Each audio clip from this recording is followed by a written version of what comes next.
Alrighty, here we go. My name is Travis Neville. This is the Travis Neville Podcast. I got a chance to talk with Mike Danson. He's a guy from Michigan, lives now in Fort Lauderdale.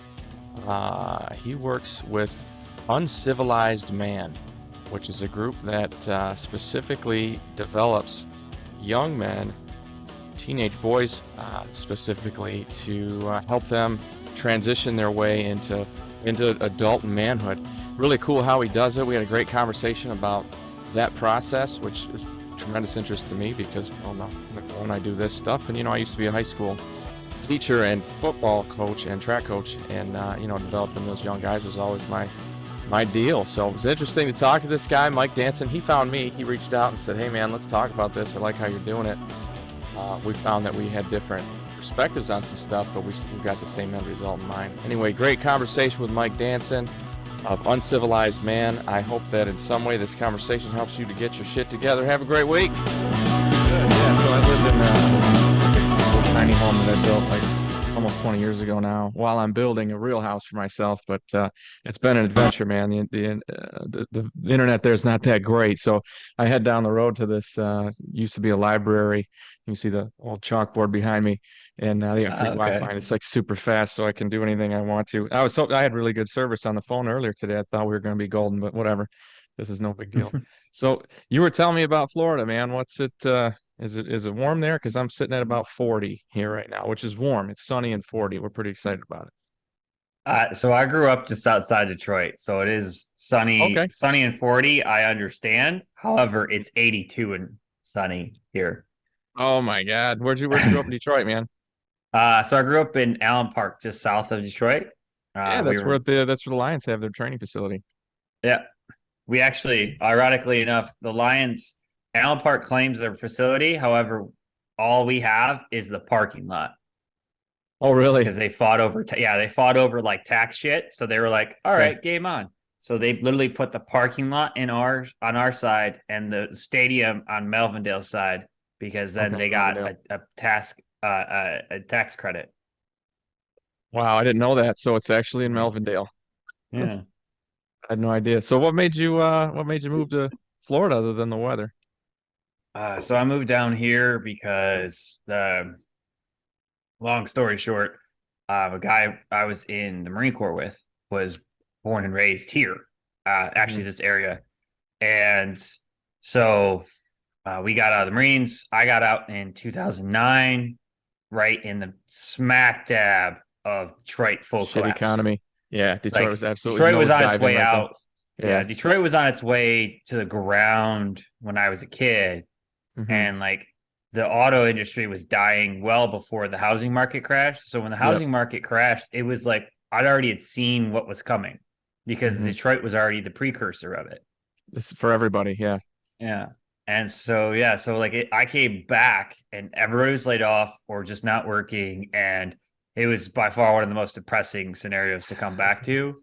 And my buddy called me and he's like, "Hey man, you want to come visit our other roommate? Because there's three of us originally. Our other roommate had already moved down from North Carolina because he also had nothing to go home to. So Right. he was like, it was like, dude, like, you want to come down?" And I was like, yeah. I started visiting, and next thing I know, I'm here full time. Like, yeah, I'm good here. That's great. Yeah, dude, building a house outdoors in this winter. It's the first year I've ever thought to myself, maybe it'd be nice to live somewhere else because again, like I said, I'm right in it every day, and that's it's starting to get old pretty quick, man. Once I Yeah. get this house done, we'll see. Maybe I'll make a move. But I skipped over this. I appreciate you serving our country like you did, man. I love this place. I love my country. I don't really like the people running it, but I love living here. I love being a part of it. Matter of fact, I just picked up today I joined the American Legion Motorcycle Riders Club. I just Oh, picked up my vest yeah. today. It's got all the American flags on it and stuff. So even though I'm not a veteran, I really appreciate what you did. So thanks on that one. Yeah, man. I appreciate the support. It's a big deal to be able to kind of, you know, like at the time it wasn't a big deal. And so Mhm. it was weird for a while when people would be like, "Oh my gosh, thank you." You're like, Yeah, that's not why I did it. Like I was sure. doing this for me, you know? Right, right. So yeah, no, I appreciate it. And hey, man, I honestly like I don't know, I can't speak for that group, but I will say like it's cool having guys that are just down, like Yeah. around, you know. Hmm. As long as, because there's the two types of guys. There's the guys that just want to hang out and they just like the vibe, like you find them in the gym working out with you and they're like, oh, Yep. I wasn't a Yep. vet. However, I just dig people with discipline. Sweet, let's work out. Or Yeah. you have the other guy that says, well, that one time I almost joined. Oh, get I fucked. bet you get a million of those. Yeah.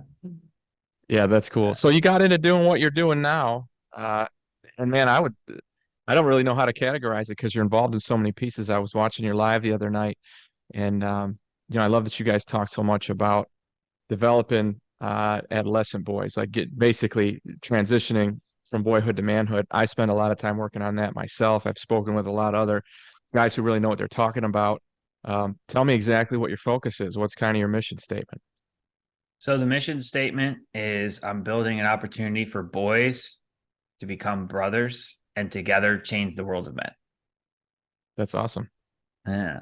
The more elongated version is I provide tools, tools, experience, and a connection with peers where they can share their experiences and flush out to them what it means to be a man, what it means to show up in the world, their moral codes, and have them echoed in a room where it's either similar mindsets or differing mindsets that still support them.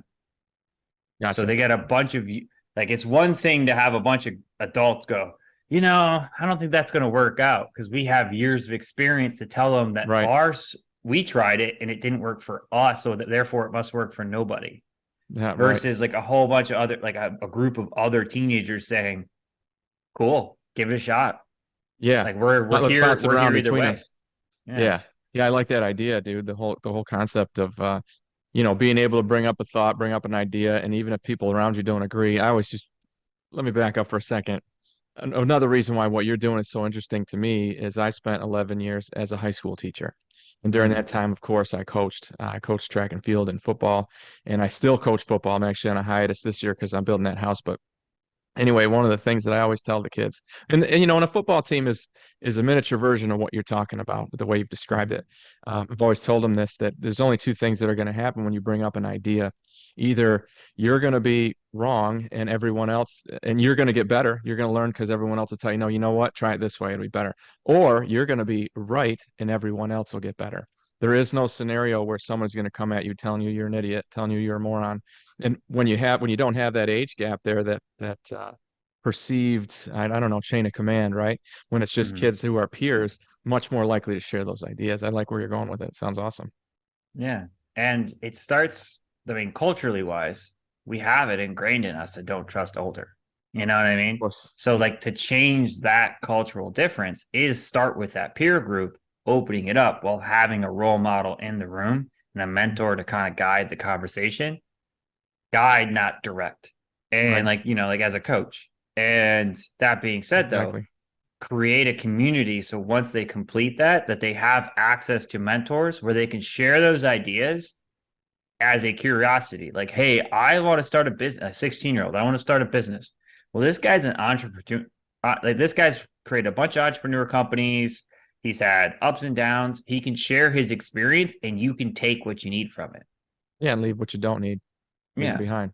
you know So how's that look? What's the feet, boots on the ground? Is it you guys you getting together? Is it all online? Are you getting together physically? Is it a how you doing it?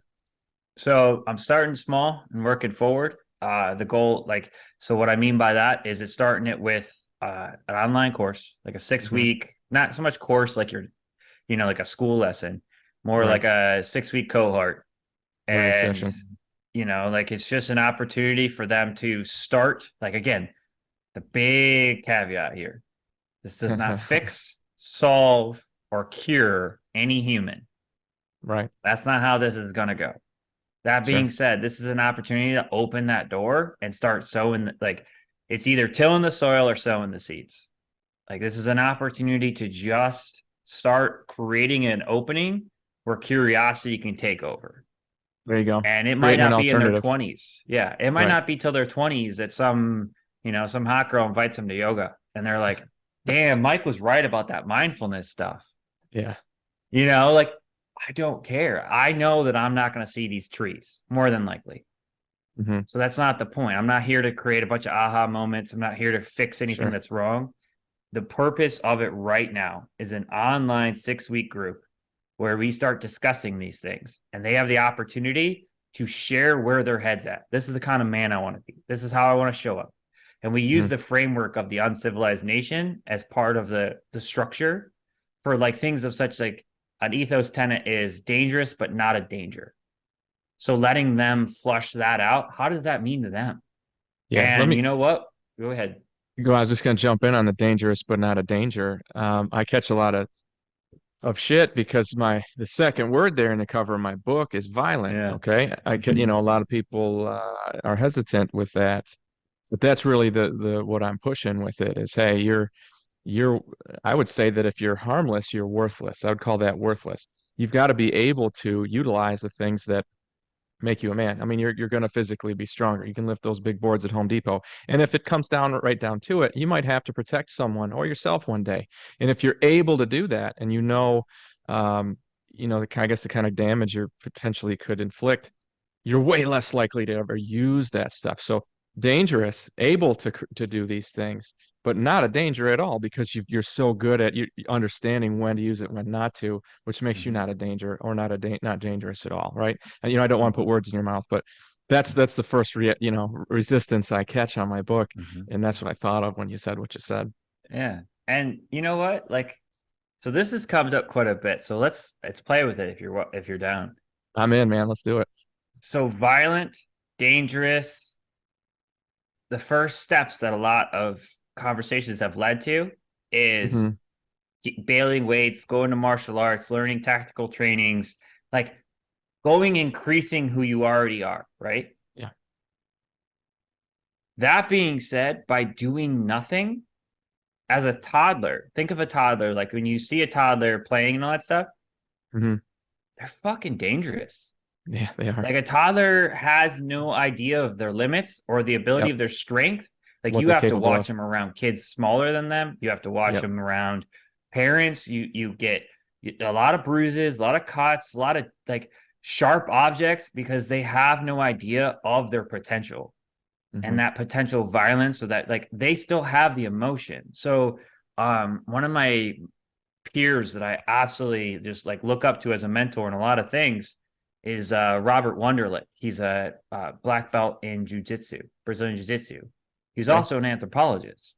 I love that. And so like that being said, he is very clear on like if you don't like people are just dangerous period if they don't have some sort of structure. Like you need Hmm. to know what you're capable of. Hmm.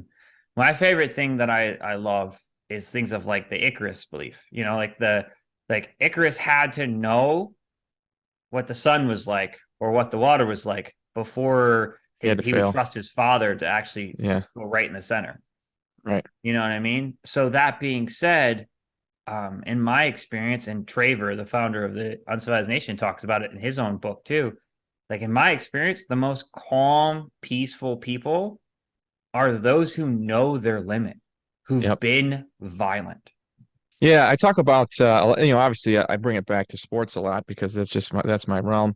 I talk about the whistle constantly, and I think that's one of the best concepts about organized anything is you mentioned earlier being in that room where you as an adult are there as a mentor, as a guide. I would tell you that's exactly what the whistle is in a football game or any other sport. It lets you know exactly when it's over, and you have to practice that. You got to practice in your mind, going, okay, now it's time to stop. Okay, now I'm practicing turning it off. I'm practicing. All right, next play. You got to practice that. Wrestlers, I think, are great examples of it as well. And Mm-hmm. that's that idea that as we're talking about, we can strengthen our bodies like crazy, and that it does make you I suppose, more capable of damage. But really, this is what it is. This is what makes you the most Mm-hmm. dangerous, is you're knowing when and how to use it, right? And when and Yeah. how is more, and when not to. And those are all the things that you learn when you start first of all, you got to start by accepting I've got violence in me. I'm a male. Okay. I come from generations, hundreds of thousands of years of people who had to fight and kill to survive. Okay. We're Mm-hmm. descended from the winners of those conflicts. The losers don't have descendants because they died. Mm-hmm. Okay, so that's part of you got to accept that first and then know that, all right, I got to look into this and check it out so that I can control it. Yeah, Mhm. that's the key, man. It's that control, and that's where you and I can step in is to help these young guys learn that piece. And with a toddler, for sure, it makes perfect sense. He's going to learn on his own by bumping into stuff, but we got to be there too. Yeah. And that's the thing. It's like, it's that understanding that it's completely okay. So that's what Wonderlic was fantastic about that is like anger is a healthy emotion. It is. It lets you know that something's dysregulated in your system. Hmm. Aggression is taking choice from someone. Right, making a So decision based using on your anger. emotions to take choice from someone else. Yeah. That's when there's an issue. So how do you learn the difference? By having either someone or something to that you can role model off of. Hmm. So if you learn, okay, I am totally okay to have emotions, whatever emotion it is. Yep. It's when I make a choice to act on them and take choice from someone else. That's when I am now dangerous. Hmm. Yeah, I Or love that's it, when dude. I'm a danger to others. Everybody feels emotions, totally normal, but Mhm. you can't blame those emotions for your actions. Your actions are always up to you. Mhm. Yeah, it's making Yeah, that choice. And if you don't know that there's a choice there, you're still making the choice. it's true. Yeah, So, not doing anything is a decision. yeah, This is a decision of indecision. yeah. Yeah. So are you doing BJJ? Are you doing Brazilian Jiu-Jitsu? So I haven't started yet. And the reason is I'm the traditional person. I went to one class, and right after that one class, I started my 200-hour yoga teacher training. Oh, cool. And I am surrounded in the men's group I'm part of. A lot of the guys are in BJJ. And Hmm. one thing that they love to tell me is what hurts on their body. And I was like, guys, I love you. Yeah. And like, I support all of your journeys.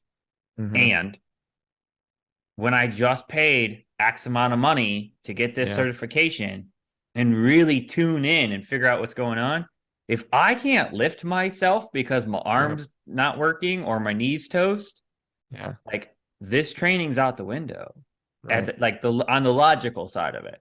So it's like, all Hmm. right, guys, like instead of me learning two things at the same time, like I'm gonna Yeah. use the yoga training, all my flexibility and stuff that I have now, and my Yeah. basically the epitome of calisthenics, use that calisthenics, and then now apply it on the mat. Well, tell me about the yoga, man. I'm fascinated by it.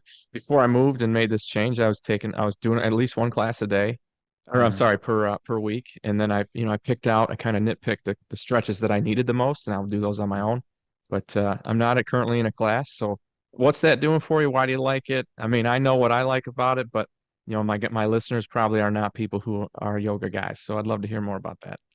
Well, all right. So like from the framework of like your listeners and myself, as a United States Marine vet, there was not a chance in this universe that I was taking yoga for a very long time. And until I noticed something was not right with me. Like I felt like I was Cool. missing something. I felt like something wasn't connecting. And so I started getting into personal development. And I finally said yes to do a PTSD therapy. Cool. So all of this matters because somewhere during that time, when I started being open to changing and looking for alternatives, the good old algorithms got me and it advertised. I don't know how it all worked out, but it advertised. Maybe I stared at too many women in Lululemon. I don't know. Doesn't make you a It, bad adver- person. it gets you, man. It gets you every time. It advertised yoga for athletes. And I was Hmm. like, you know what? I'm an athlete. Hmm. At that point, I was on a mission to get a 300 PFT. Like it had been 10 plus years since I'd been out of the Marine Corps, and I was like, you know what? Hmm. No, I'm gonna make sure I can get like a 300 PFT again. So I was running, I was doing pull ups, all that stuff. Hmm. I'm an athlete. I could stretch. Like I need stretch. Yeah. Yeah. Fast forward, turns out I could not actually do that. It's hard, man. Like Yoga's tough. Like yoga, like you just see a bunch of like 20 somethings like bending and all moving around. You're Sure, like, sure. that's not hard. And then you get in there and it's like 90 degrees and you're going through the flows and you're just like, wow, if I wander for 1 minute, I fall. My Hmm. thoughts go to something else. If I'm staring You'll at be the totally class, focused. if Yeah. I am not paying attention to what I'm doing, I fall. And so the Marine in me was like, no, game on. And I talked about this on a podcast called The Ordinary Yogi. Also, army guy, amazing dude. Mhm. And so like the big thing was just like you notice first the positions, like first that you have to be paying attention to your breath.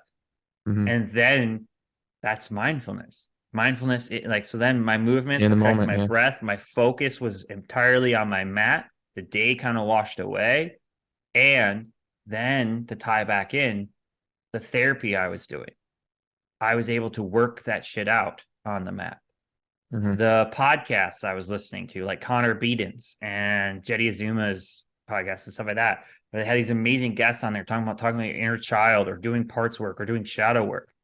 Mhm. I was able to have conversations with myself at the end of the practice, like, "Hey, something's been up for a week. Like, what's going on?" And then heard something in response, like, "Hey, Good. stop talking to that ex." Oh, Yeah.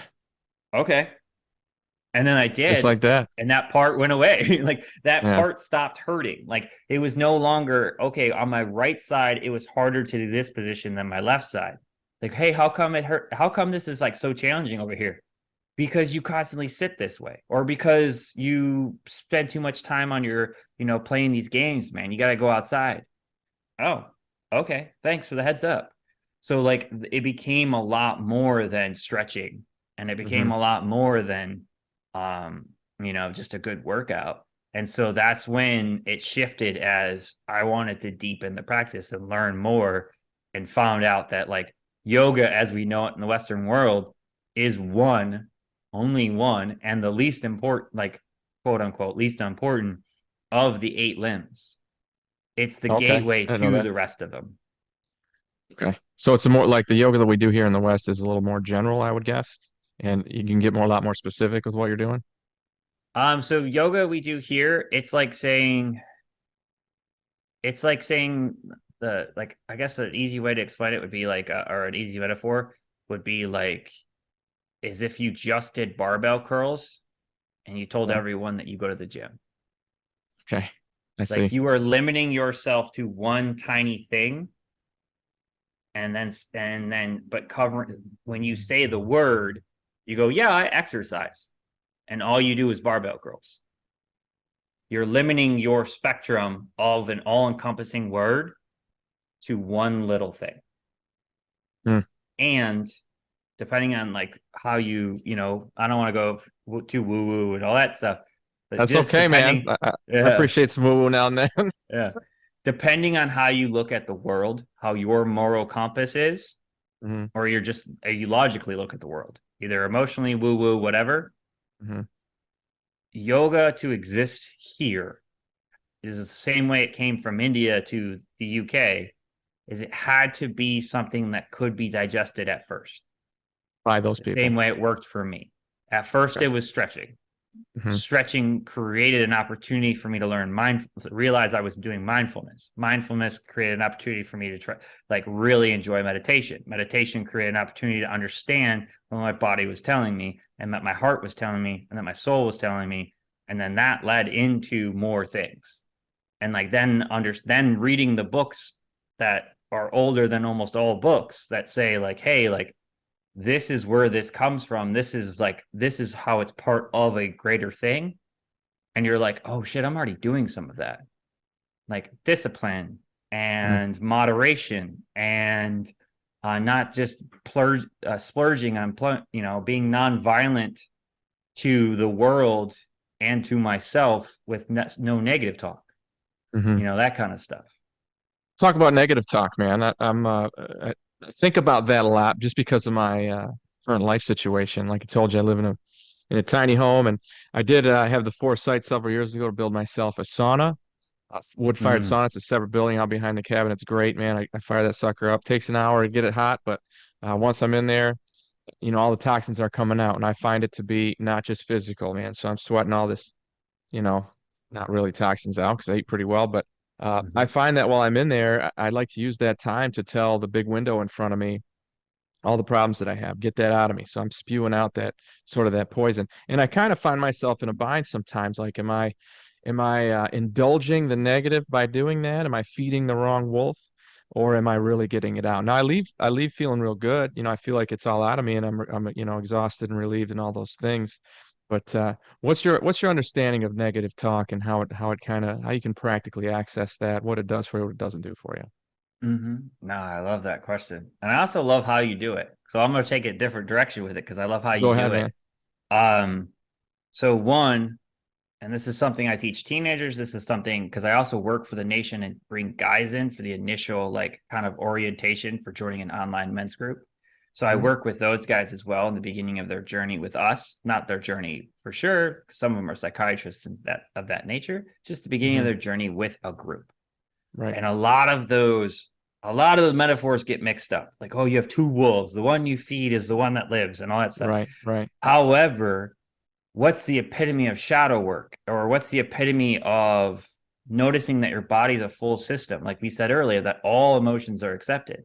So that Right. means that you have negative in you. Like you have thoughts that are diminishing. You have patterns that aren't yours that just have stacked up from your mother, your grandmother, your grandfather that like told themselves the Goggin style of get up, bitch, move, Yeah, you're a big pussy. you know? You can't do this. Yeah, I love Yeah. his thing. I really do, but I'm thankful I don't have the demons he has. Good for him for accomplishing what he's done, but it's all Yeah. driven by some stuff I don't want in my head. So, Mm-hmm. nothing negative about him, but keep going. Yeah. But yeah, so like think of it like so he's just a great example because he's so honest about it. It makes it really easy to see like that Right. like he has those negative stories that we all have. Yep. And the kicker is the truth in there is no toddler has ever yelled at himself for crawling bad. That's Like exactly those right. are learned stories. So with that, what you're saying is so you put yourself in a sauna and you are, basically allowing all that out. Well, if you go from the science route, we've learned that the skin is part of the endocrine system. It releases energy, it releases emotions, hormones, and lets you know. So that means all this time, all the woo woo stuff that said you store trauma in your body was confirmed by science that, like, hey, we store it in our fascia. It actually holds cramps and holds energy of just shit that hasn't been released. So you getting in that sauna, loosening it all up, creating blood flow in there is like is like you removing like getting flow of your energy centers or whatever way you want to go with it. You're allowing blood to flow into spots that have been held up tight. And Hmm. as that comes out, your brain assigns it meaning. Like, hey, this is about your Uh, boss. Hey, this is about yep. this. Hey, this is about that. It could be older. It doesn't matter. Your brain assigns it meaning. So, like, Hmm. meditation does the same way. So, what Yeah, I it's do going is from midbrain to forebrain. Yeah, keep going. yeah. So what I do is I teach with the men and with the teenagers, same thing is changing how you react to negative self-talk completely will reshape your entire reality because Hmm. everything you look at will change from how you start internally. And so it's one of the very first things I teach, and it's one of the very first things that I harp on. And it starts with you don't just there's no such thing as a light switch. Anything It's in true. this world that you're like, you know what, guys, I've been doing 30 years. Every 30 for the whole 30 years, I wake up, grab a pack of cigarettes. If you're like tomorrow, I'm quitting. Tomorrow's gonna be the hardest day of your entire life because you don't just so an amazing man, Dr. Jeremy Goldberg, long distance love bombs.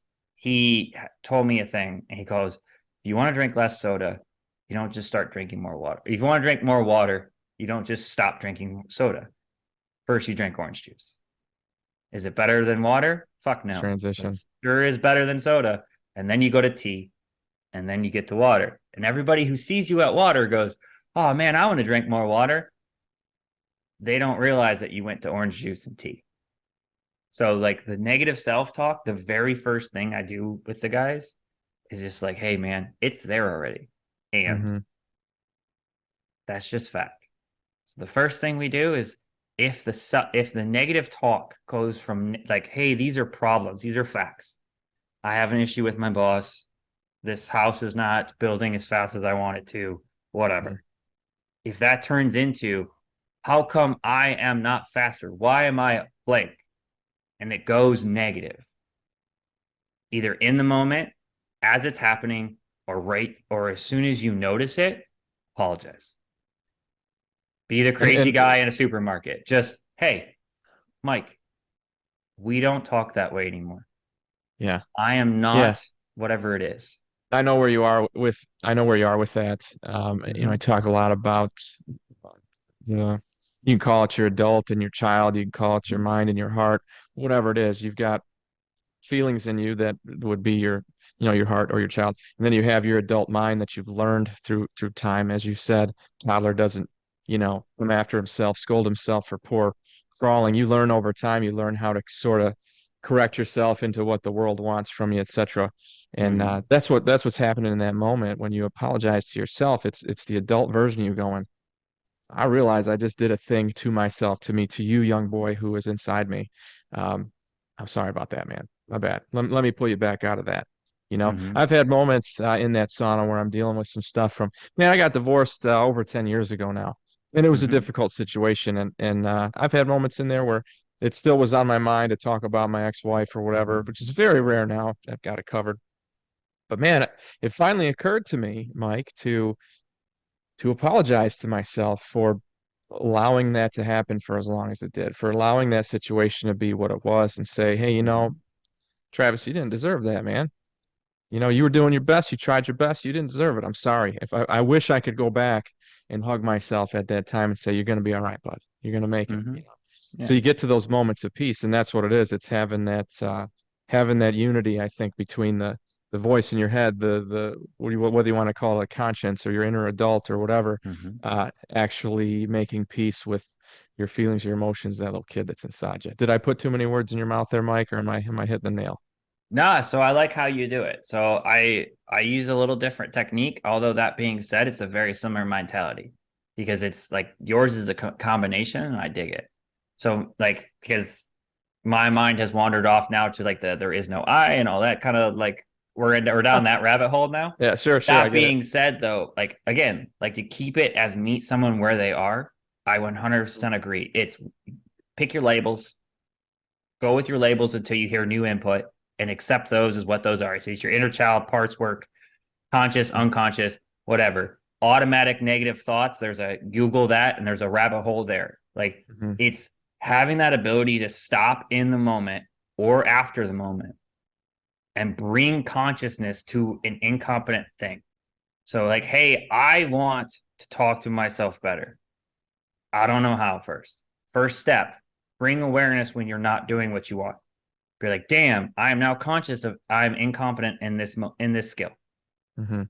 Then you start bringing consciousness to competence in it. It's like, oh, hey, damn, I just called myself a name. And if you notice this podcast, even for the examples, I will not negative talk myself. Period. Sure. Yeah. Yeah, your So body doesn't like have a sense of humor. It doesn't understand sarcasm. no, it does not even it doesn't even it doesn't even understand an example. To even Mhm. use the example would just be reinforcing an old path I no longer believe in. And so like it's that conscious competence of like, hey, wait, we don't do that. And I'll be honest, it was a lot of doing it at the end. It was a lot of doing it 20 minutes later, 10 minutes later. However, in those moments when the That's okay. frustration comes up, yeah, when the Yeah. frustration comes up, it's that reminder of, bro, we used to never do it. Mhm.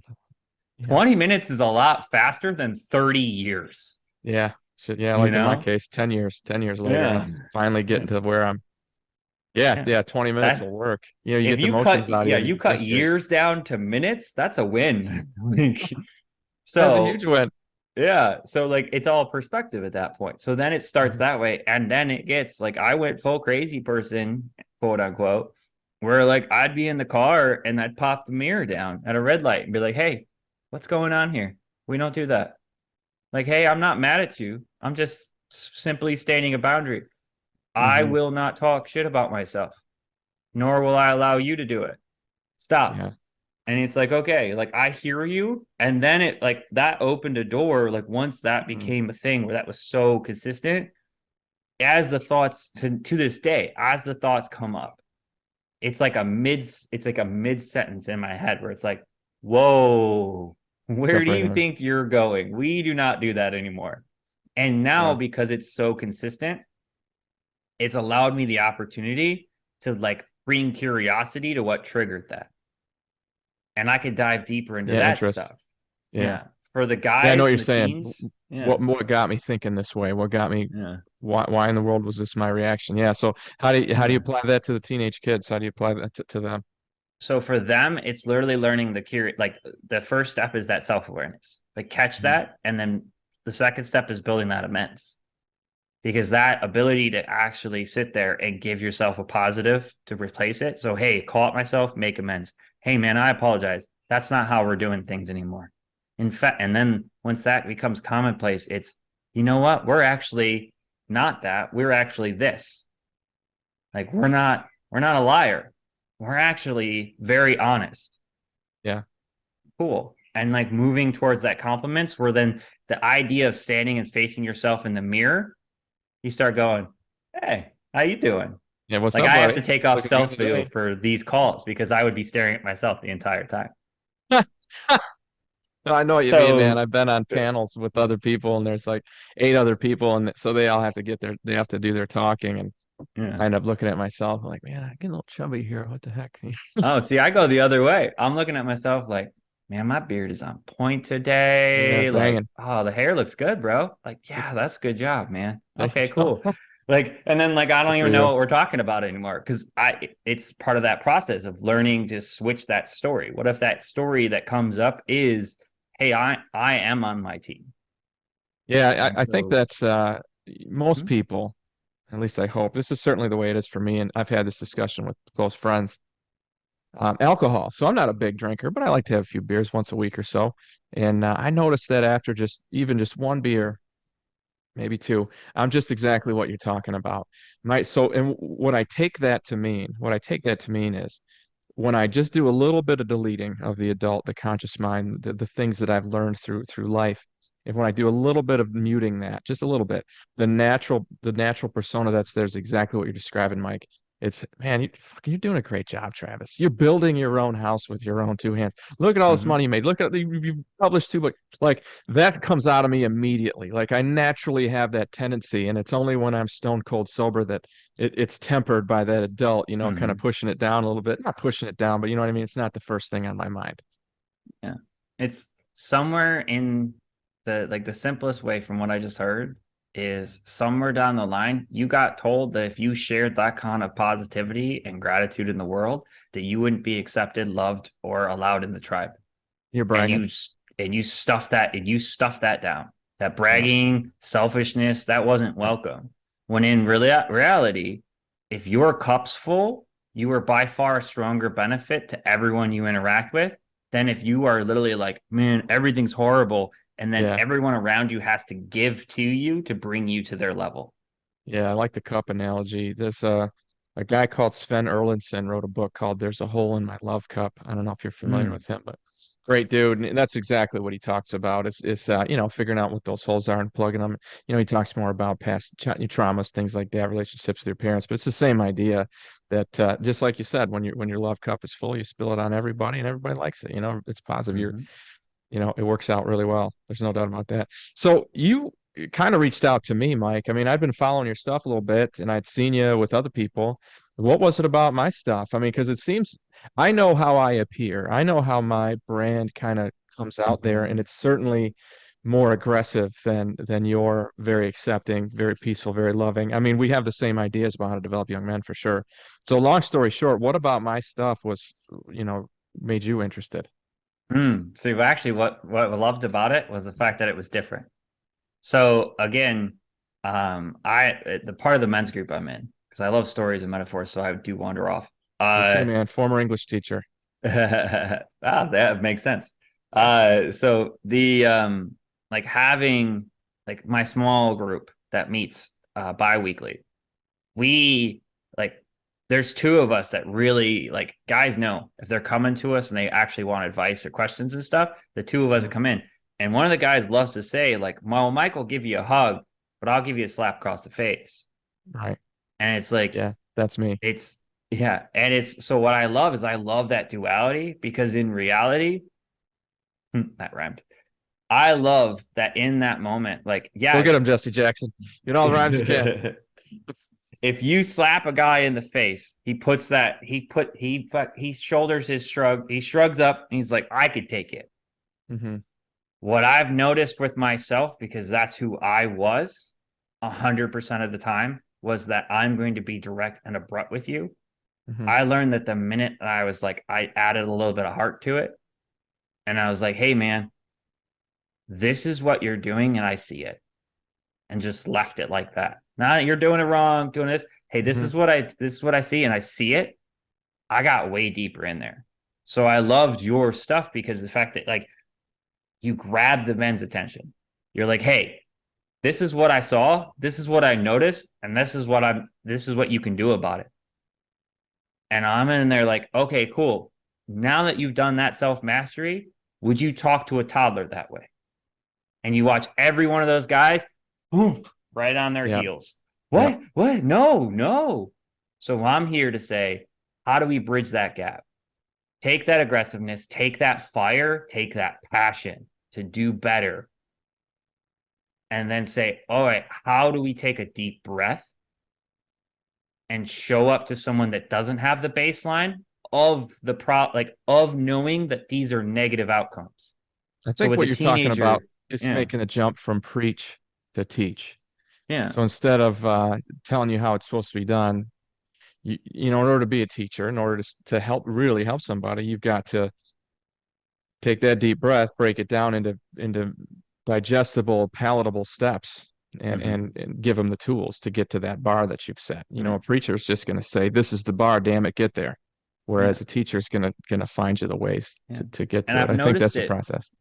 Yeah, so that's the process because I've noticed with guys, if you tell them, yo, hey, this is what's up, they have 20 to, by the time they come to me, they've got 20, 30, 40 years, sometimes 60 or more of the negative outcomes that they've had from going it their own way. Hmm. Teenager has 5, maybe 2 years. Yeah. So like they're like, don't tell me what to do, man. Like I I know this. Cool. Tell me what you know. Versus this is what like if I tell a guy, Yeah. I hold up the mirror and I'm like, hey, this is how you're fucking up. Yeah. Just I'm not even gonna lie to you. Here's what you're doing in your life. Your wife doesn't like you because you don't show up. Your kids aren't talking to you because you come home angry. This. This is what you Hmm. just told me. How do you feel about that? Then all those memories come flushing in, and then there's revelation. Hmm. That's my hug. And on the back end, there's nothing to pull from like that with the baseline for a young man. So you don't start that way. You say, hey, like, how would I meet you where you are and say, hey, you sound like you got it figured out. How about you say it out loud and then you can hear what you're saying? And in order to do that, this got to be an environment where you feel okay to do that. I love the concept of meeting someone where they are. You know, how I think it was Josh Holyfield. He was talking about his kids, and he said he had kids ranging from 2 to 14 or something. And he Mm-hmm. said that he talks to each of them just a step ahead of where they are in their life. If they're 2, he talks to them like they're 4. If they're 14, he talks to them like they're 18. Always trying to kind of encourage, but not by too much. You're not stretching it too far. And I like Mm-hmm. that idea. Like I said, I think that applies from adult to adult. You have to, if you really want to, for us, so let's be honest, you and I are both teachers. We're here trying to help people get better. That's what we do, Mm-hmm. right? So if you really want to make that connection, you've got to make that connection. And it doesn't happen on your level. They're there because they need to be taught. It happens on their level. You start down there where Mm-hmm. they are, up or down, however you want to look at it, but just a different perspective. They'll tell you from what, in their own words, how they describe their life, what's been happening, what's brought them to you. You'll know exactly how to talk to them when you know those things. But yeah, Mm-hmm. you got to get in on their level. I love that idea of, you know, meet them where they are. Yeah. That's a challenge, I think, for a lot of people who I don't know, like it's easy to go, and you've been here, Mike, man, where you already know the damn answer. You already know the answer. You've known it because you've seen it 100 times and you experienced it in your own life. This guy's coming in and that's his blind spot, but you've got to get him to see it on his own. And that doesn't Mm-hmm. happen by you telling him what it is. He's got to find it on his own, right? He's got to see it on his own. I'm Mm-hmm. sure you've seen that 100 times. Oh yeah, and I've seen it where in Traver when he was teaching us coaching, I took a to be an uncivilized man coach. Like in order to do that coaching, you have to literally work with Traver and just get reps and just be Mhm. poured in from his own knowledge. And one of the things he was like, if you were focused, and I've seen it when I've done it, and it's the hubris of a new coach every time or a new Sure. teacher. I know where we're going. So I'm trying to lead you with questions to get an aha moment because I give more shits about the outcome than I do the actual questions. So what am I doing? I'm not listening. And what that guy is doing is resisting the outcome because he's actually telling me what he needs. And I'm missing it because I'm not listening. So that was Yeah. one of the biggest things is like to meet guys where they are is to check in with the fact that even if I see a blind spot, that might not even the blind spot they want to work on. Like Mhm. they truly need to work on in that moment. Like I'm like, oh man, you have horrible self-talk. It's like after a couple questions, it's like, oh, well, it's really hard to get to the self-talk because if you are not at work, you are completely four liquor bottles deep, or you're attached to your phone watching porn. Mhm. Okay, well, like let's do the tangible and then go back to the self-talk that triggers the tangible. Like, hey, like let's I hear you, bud. That's actually what you're talking to me Yeah. for. Like, okay, like my bad. Let's go back to where you are. So yeah, no, and Yeah. I love that reference that you had of like you just meet them a little bit higher because it's that I had a guy send me a meme that explains manifestation to me, and the first time I ever actually understood it because it's not Well, I'm everything going to is have you always woo explain woo. that to me too. That it is woo. So I want to Yeah. hear you explain that to me as you understand it when you're done. Finish with your point. Finish your point. No. So the point was really quick was just like, hey, like the point is like you need a role model. We are modeling creatures. That's Mhm. why we have a tribe. Men That's are why we have specifically. elders. That's why we Yep. have mentors. Mhm. We need mentor. We need something to model. Mhm. So if you come in there and you meet them where they are and you give them options, Excuse me.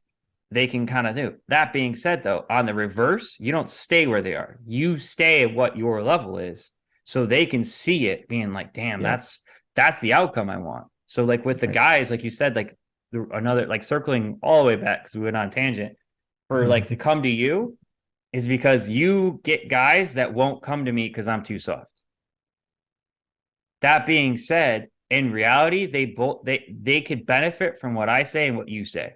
There's no So if doubt, and you I would tell you slap that them to across get the to you. face and then I tell them, hey, this is what I saw, it's like they like the veteran community is big on this. You got to show up and show what you got. You have to prove that you belong in that room first.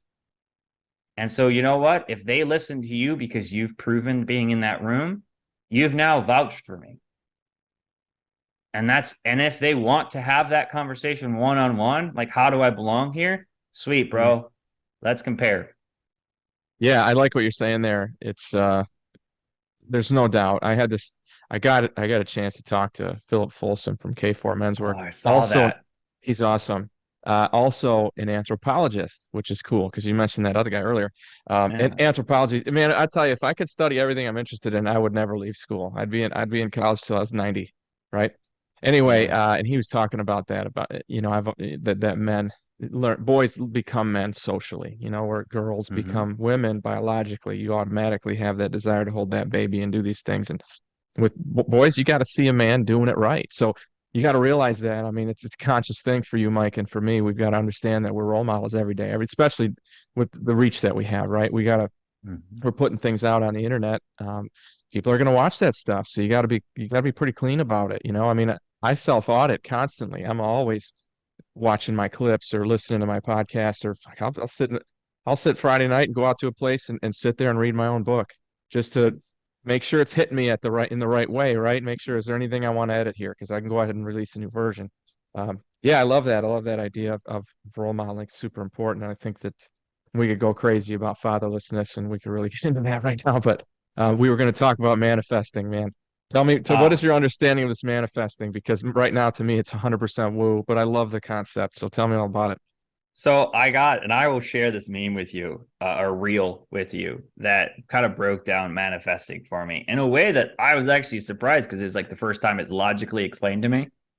And so the guy was like, and I'll share it with you so I don't have to like try and find it to give him credit.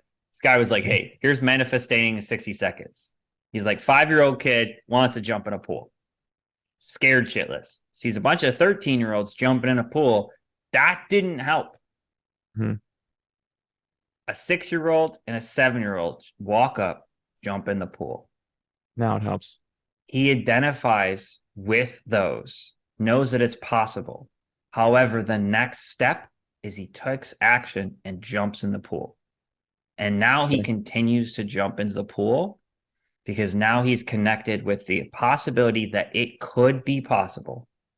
He's now connected with his mind that it could be possible and it could be something he could do with an action that it's safe to do so. So that's we're coming right almost right back to the role modeling thing, but keep going. So Yeah. how do you apply that to teach it? How do Yeah. you internalize that? How do you make manifesting work for you, for everybody, for your average Mm-hmm. person? So the easiest way that I'm using it right now for like the teens, and I've used it on a regular basis with the men, is start with the peer group. So have them explaining their experiences and explaining that they are doing stuff. Because someone in the group is doing something to better their body. Someone in the group is doing something to better their mind. Someone in the group is doing something to better their spirit. They just need the opportunity to share it and get a boast about it a little bit. Mm-hmm. And that opportunity to share what they love, share what's working for them, creates that possibility for the entire rest of the group that it is possible to live a different life. Like all of a sudden, more roads now just showed up at the crossroads. It's Yeah. not college or military. Yeah, it's not Now you hear a right kid turn that's or already left turn. signed up for the trade school. Now you hear Yeah. the kid that's going to Europe, you know? Mm-hmm. And the next step is like they get to then act on it because they have accountability. And then that's where I can come in as the mentor, as the guide, and say, hey, here are possible outcomes with this. And more importantly, now that you've gotten the excitement of knowing there's more opportunities, before you take a first step, you can breathe, separate from that fear, separate from that excitement, and say, which one really lights me up? Because then I'm aware, like when I mean light you up, you also have the self-awareness that we've talked about of like, which one made my shoulders drop? Which one, when I was talking about it, my chest came forward? Right. Versus which one was I like, I don't know, and like full collapse of the body. Like you were actually Sure. trying to back away from the conversation, like checking in that, hey, that's all intentional too. That's your part of you letting you know if you want to listen. Mm-hmm. And so I love tying it, all dude. that together. Yeah. I'm so glad to hear that manifesting is not just sitting back wishing, because that was kind of my my impression of it. And to hear you describe it, 100%. it's it's an active process. It's going Yeah. through some steps, and you've got to be active doing it. It's conscious. It's Mm-hmm. kick ass, dude. Now I can use that and really understand it. Yeah. Because I hear a lot of people like us talk about use that word. I manifested this, man. What's that mean? You like sat back and prayed, or what? Yeah. Like, I need to Yeah. know what I it always is. used to use it. Yeah. I used to use it before as like a computer thing of like, or like treating your brain as a pattern recognition. Like Hmm. just in the simplest terms, your brain looks for patterns. Hmm. If manifesting at Yeah, we're that good at level that. was just like to be transparent with it, like I was like, hey, I'm gonna increase some side incomes. Right. Like right now, that's my mindset. Hmm. Like, hey, I'm gonna increase some side incomes so I can focus more time on this and less time on this being like like the revenue stream. Like Hmm. take the pressure off of it and it be fun. Okay, cool. Yeah. As soon as I said, okay, I'm more open to that now, I got messages from people or just having conversations with them. I queued into a buddy of mine needing some extra help, a friend of mine needing some handyman work done. Yeah. Did I manifest that in the traditional sense of I pulled that to me? Or Out of the did I say, universe. I am open to asking questions when I hear Yeah. key info? And that's all it was. Like Yeah. I started, then I took action. Like all of a sudden someone was like, yeah, man, you know what, man, I'm just crushing it lately with my side hustle. And I was like, cool, what's your side hustle? Like, oh, I run dump truck, I run trucks to like job sites and stuff, like dump trucks or drop off granite. Oh, okay. Do you ever need help? Yeah, Yeah. bro, I could use a lot of help. Everybody needs help right now, especially in construction trades. Holy cow. So like that's the thing. Like, is that at first I would write off like, oh, whatever, I did that. Now I understand based on that framework that is the epitome of manifesting, is being open to opportunities because you start being more curious about different outcomes than the one you assumed prior to. Yeah, and I think practically it makes perfect sense. Mike, if it's on your mind when you're talking to somebody, the conversation would probably drift that direction. You know, it's right there, so you throw it out there. Yeah, I'm kind of looking to do this. That's how it pops up, man. Like I told you, I just joined the American Legion Motorcycle Club, and it Mm-hmm. happened very naturally. I'm sitting someplace, and the dude's sitting next to me. I'm by myself. He's by himself. I just kind of struck up a conversation. Turns out his dad's in the American Legion. I met his dad the next day. We started talking about motorcycles. I mean, it just happened. You know, I was looking for something, and that's what you talk about, and I get it, man. I like manifesting a lot more now. Yeah, Thanks for yeah, explaining that to me. yeah. That makes sense. So That's when's your next thing? Like, are you able to like work one-on-one with these young guys? Are you ever in a panel or a bullpen discussion where they're all together at once? I mean, tell me what does it look like if I'm a young guy joining your group? So right now, let's say you're a young guy, you find me, because generally it's actually flipped. It's the parents find me right now. Like you Okay. start high and then go low. The goal is to eventually have it where the teens find me on their Mm-hmm. own. Mm-hmm. That being said, um, everything goes through. Teens like, yo, hey, I'm interested. I want to do this. I'm like, hey, these are the offerings. Right now, we have on the table is the 6 week. It's a group course. So it's meeting twice a week. And that's from feedback from the last group that said that they wanted more time together because it takes Mm-hmm. a while for young men to kind of trust. So it's like, okay, like, especially just in general, their lives are not conducive to trust. Like their baseline is like, there's a lot of things that are a threat to them right now. Well, it's good So that it's like, if okay, it's their parents who are finding it, at least the parents are involved. This is a thought I had. Keep going. oh, yeah, yeah, yeah, yeah. Oh, yeah. And so like right now, that's the one thing that's offered right now. And I do have one-on-one coaching. That Mm-hmm. being said, I have learned that is situationally based. So there's a golden rule of like I'd prefer them in the 6 week course first so they can see growth, they can see trust, they can see and model it, and then we can work on specific things already having that connection. And then we're not wasting his time, the parents' money, or my time Right. spending 3-4 weeks first just to build the trust before we start the thing. Mm-hmm. Um, and Yeah, trust is that being, huge.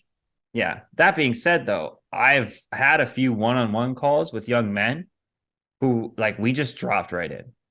Mm. It was a smooth All transition. good. And if I don't have a 6 week course starting right now and they want something, they want that support, they want to work on specific topics, I'm here for it. That's good. It's at the level of the guy because that's the Mm-hmm. purpose, that's the intention. This is not Mike Danson's course. This Right. is Uncivilized Team on purpose. It's not my name on it because they are more important than me having an ego brush about being the coordinator.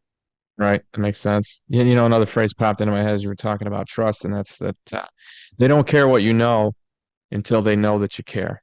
And Yeah, that's a key, right? You I got to like let that. them know that it is about them. Mm-hmm. It's about their growth. Without their growth, you don't really, I mean, that's what you're trying to Mm-hmm. do, make their lives better. It isn't about your ego. It isn't any of those things. It's about you knowing you're smart. It's about them knowing you're smart. It's about developing them. You got to start there. Yeah. That's how you build that trust. Mm-hmm. Yeah, that's good stuff. So then what's the grand plan? I mean, does this go through Traver to get to, I mean, where do you want to be? Where do you want to get your business to? What's the goal? So I love that question. Um, I've done a lot of work with like warrior, like veteran groups, veteran groups, and then like through the nation doing leadership stuff like that, where it's like, what's your long term? Hmm. As a young guy in my 30s, as a young guy, what is Hmm. what's my purpose? What am I doing long term? And so with Uncivilized Team, the long term goal with it is they go from opening the door to the community, like I said, where to be like an online community where I'd have access to peers Hmm. who are all accountability partners, going through stuff, sharing stories, sharing lives, access to mentors. Like, hey, I want to open a business. Sweet. We have a bunch of entrepreneurs. Hey, I don't understand taxes. High school's not really teaching me this. Like, I don't know about credit Nor were cards and they. stuff. Yep. we got tons of CPAs that would love to explain this to you. And you know what? I'm interested in farming. Fantastic. There's guys who are I can't even think of the word right now. There are self-sustaining farmers that are in the nation. And Hmm. this gives an opportunity for the young men to have access to mentors who are there just to be of service, not to make a buck off of them and Right. not to impact their will on them. And at the Hmm. same time, it gives nation members an opportunity to be of service, which, as you know, you get Hugely three important. dudes together and you're like, hey, do you want to go just stand here and talk about ourselves? Or do you want to go help that person cross the street? Which one feels better? Like everybody's like, Oh oh man, yeah, let's go push I that love that. car, you know? That purpose is so important. I mean, I Yeah. would tell you if I had to boil down the root cause for the dysfunction in just about every man I've dealt with, it's lack of purpose. You Mm-hmm. have to have that. Another concept I have a lot of trouble getting across to people is that it isn't gonna most of the time it's not gonna drop into your lap, man. You got to pick something. You got to pick a responsibility, whatever you choose, and make that your purpose. Jordan Peterson talks about that all the time too. You know that it's a choice. I mean, I'm glad to hear you say that. You know, so like about when you were talking about manifesting, that's a choice. You're talking about those three men standing there. They're going to choose to help that person. You're choosing to help these young people. It's Mm-hmm. you know that's everything as far as I'm concerned is that Yeah. accountability, knowing that you're Mm-hmm. that it's on you. So if you had to boil down, what's the main issue that you deal with these kids? What's the thing you see most? So the thing that's presented versus the thing that's actually like the issue is the thing that's presented And they're more and different, more. right? Yeah. So the thing that's presented, that's actually when I ask, like, hey man, what are you thinking about this?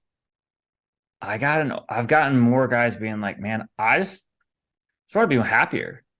Like I want more friends. I want to be connected. Like, you know. Um that being said, that's a branch of the root, in my opinion. And then my opinion is um they're looking they're looking for that opportunity to have confidence in self.